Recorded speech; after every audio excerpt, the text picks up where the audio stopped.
Hello everybody, thanks for tuning into my channel.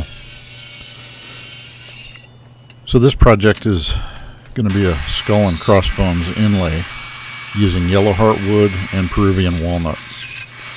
This is for an old Marine Corps buddy of mine, Pete Rosado, who provided me with the design.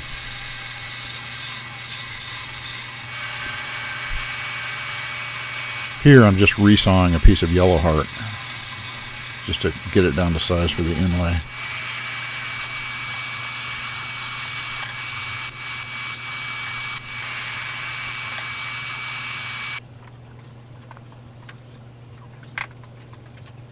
And since I haven't done many inlays, I'm collecting the finer sawdust to use to fill some gaps that may be occurring.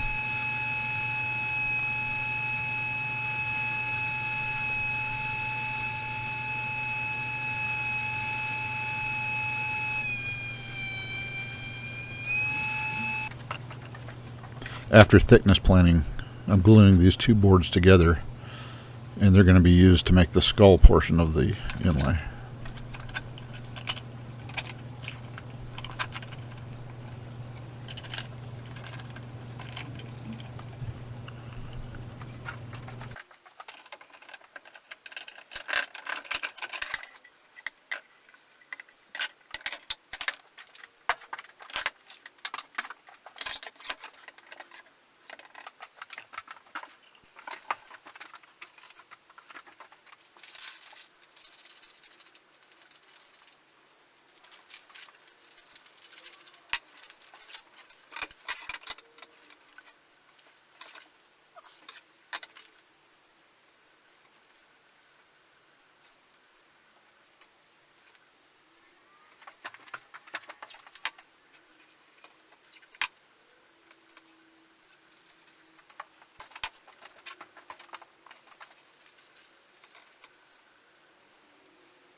Once I've transferred the image using good old-fashioned carbon paper, it's time for some scroll saw work. I don't know why that shadow is there. Apparently I didn't even notice it when I was cutting, but it's kind of in the way of the video, so my apologies.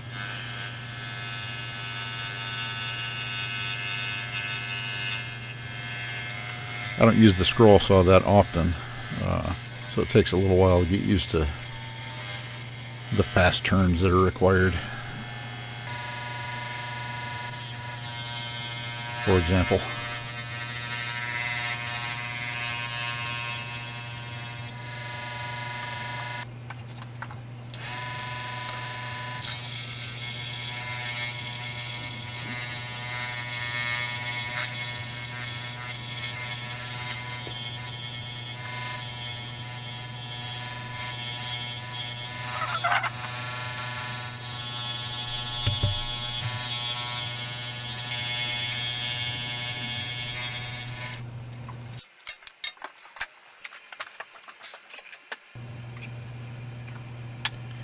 Just double checking the fit. And I do have to cut one of those bones so that I can overlay one across the other. This is that beautiful Peruvian walnut.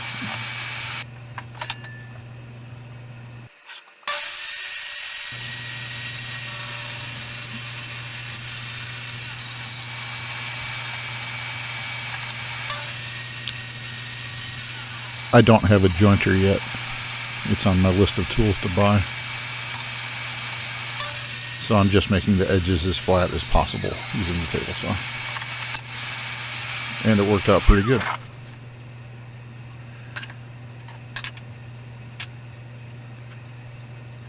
And I'll join those together using biscuits.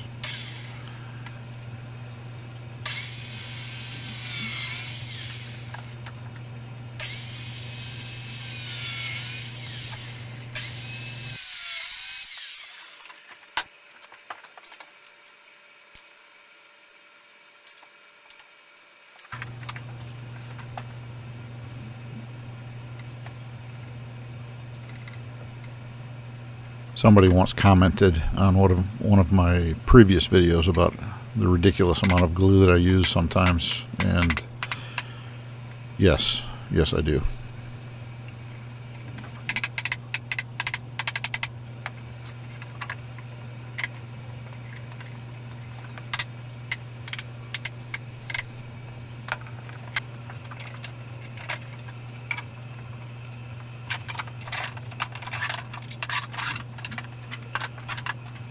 Overnight. I'll let that glue dry overnight.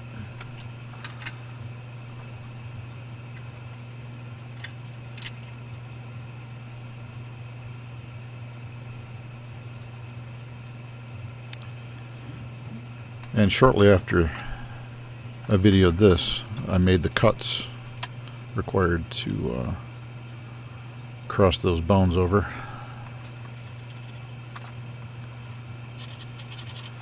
And now I'm just tracing the outer edges and then using double-sided tape to stick that back down to the walnut.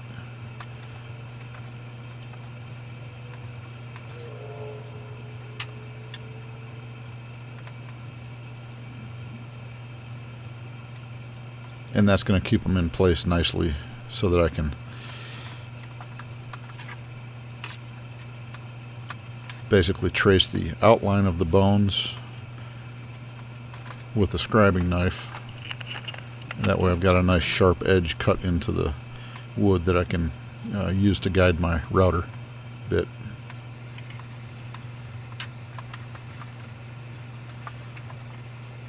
That's a little tip I picked up from the Wood Whisperer on his channel.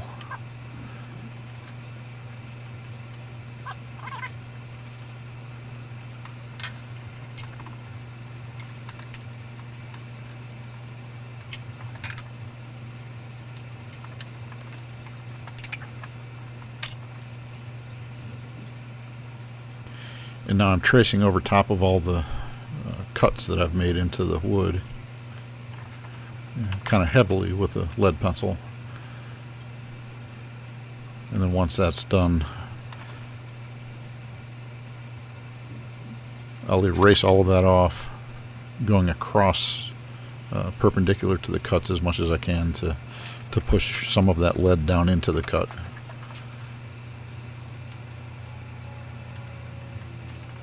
And you can see now where that's a very defined line to follow.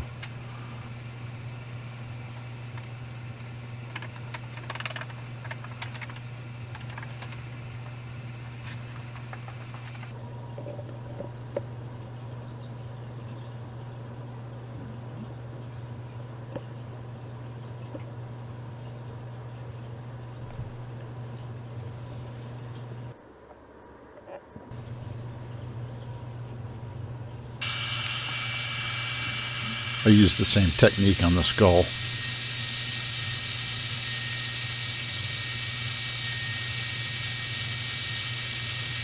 That's a 3/16 straight cut bit.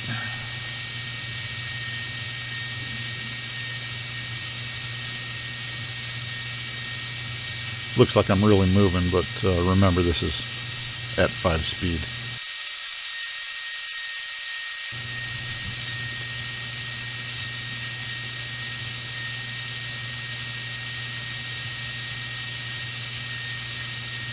I'll come back with a chisel and define those corners.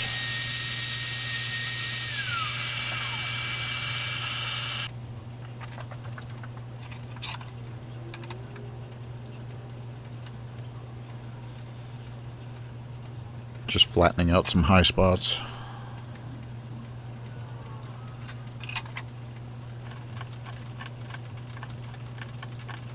And then there's always some minor adjustments that need to be made to get the inlay to fit right.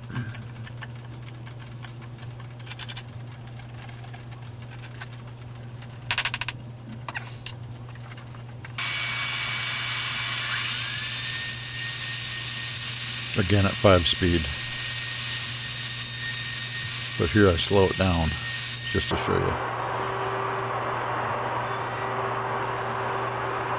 how long it actually took. But you can also tell how those little cut lines really help as a guide for the bit.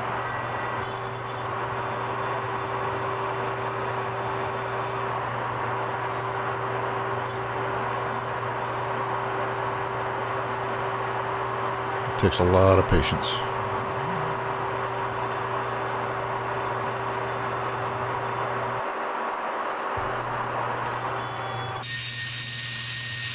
But it's fun. And it has a nice payoff at the end.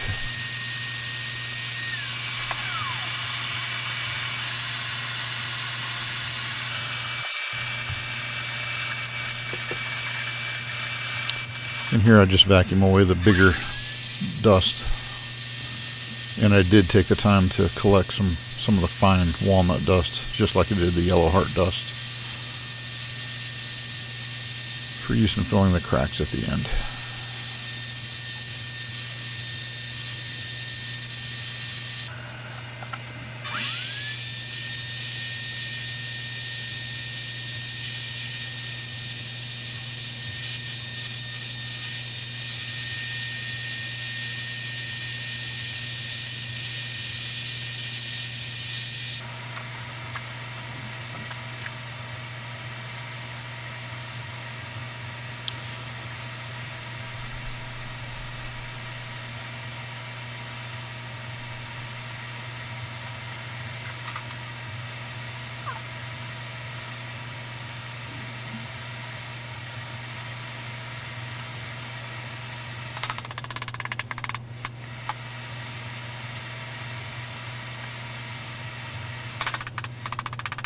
You can see there's glued on the center of the skull there. It actually split as I pressed it into the walnut, which was kind of disappointing, but it still went together real nice.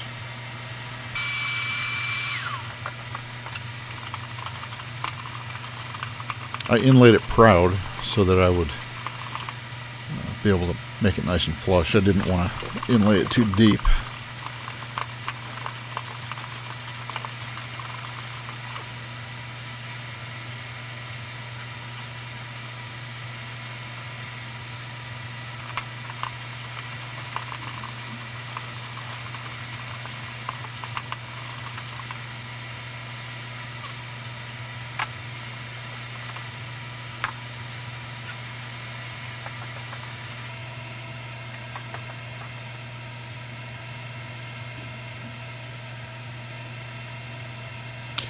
And you can see some of those dreaded cracks around the, gaps around the edge of the inlay.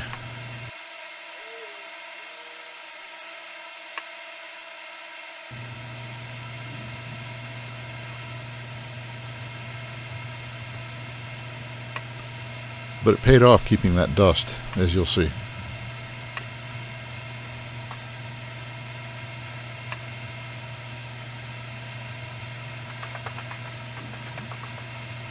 Before I used that dust, though, I went ahead and used a sander and just took advantage of the dust that it produced.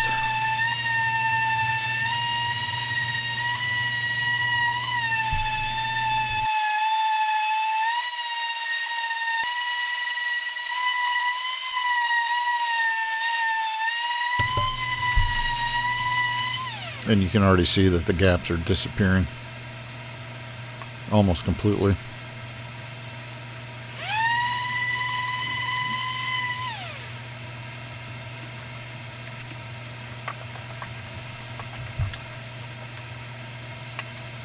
And there was a couple of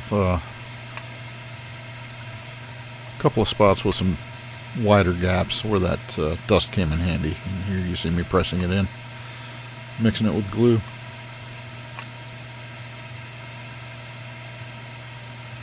And I'll hit that with a sander again, and it just works great.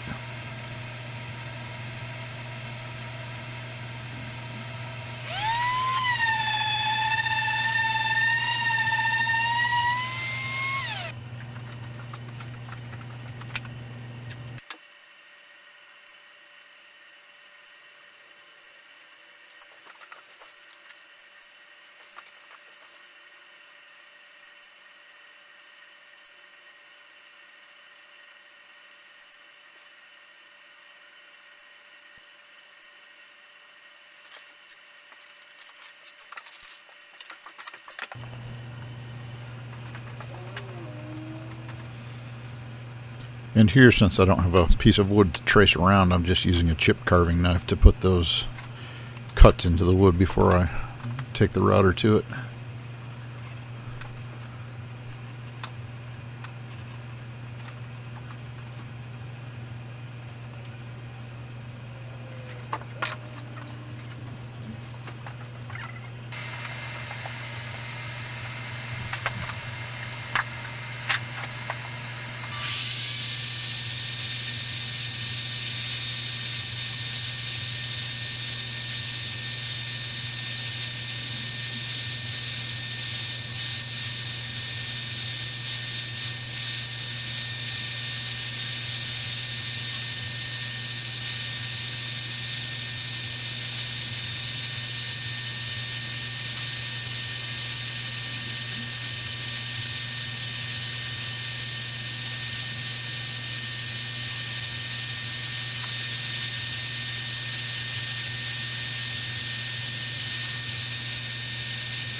And here I'm just defining the corners with the chisel.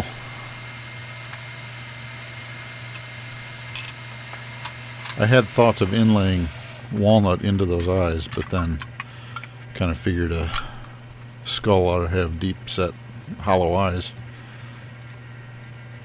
So that's what I did. This is denatured alcohol, and what I'm doing is just cleaning off all the sawdust because I'm getting ready to put finish on. But a additional advantage of using denatured alcohol after using all the glue that I did, as you can see around a couple of portions of the edges there, where there was still glue affecting or that could possibly affect the finish, the denatured alcohol showed me right where it was, so I could sand it down a little bit more. And then I double checked it with some more alcohol before I started painting and putting the finish on. And this is just a flat black acrylic.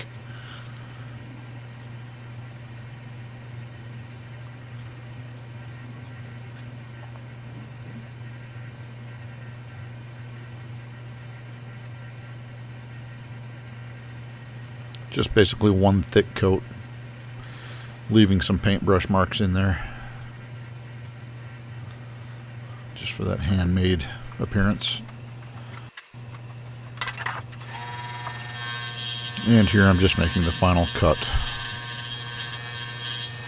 matching the dome over the top of the skull.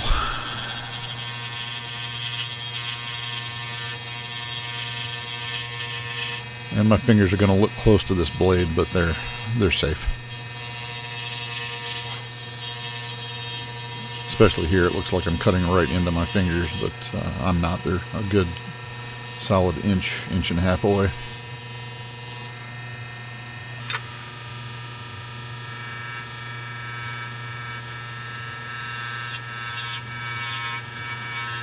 Sometimes it's hard to get a bite going in at an angle like that.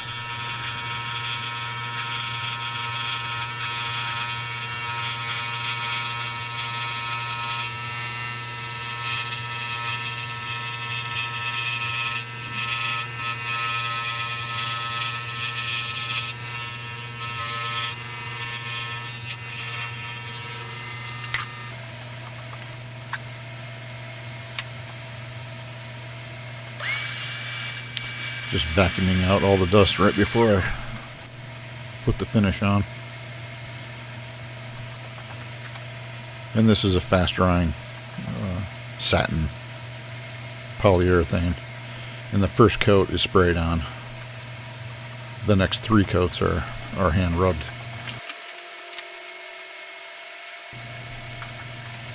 At this time I want to give a shout out to all my subscribers.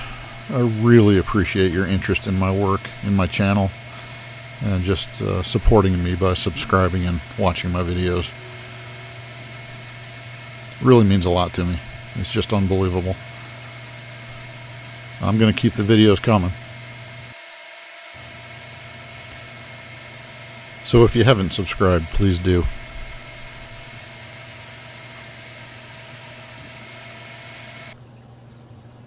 Thanks, Pete. Thanks, everybody. Semper Fi.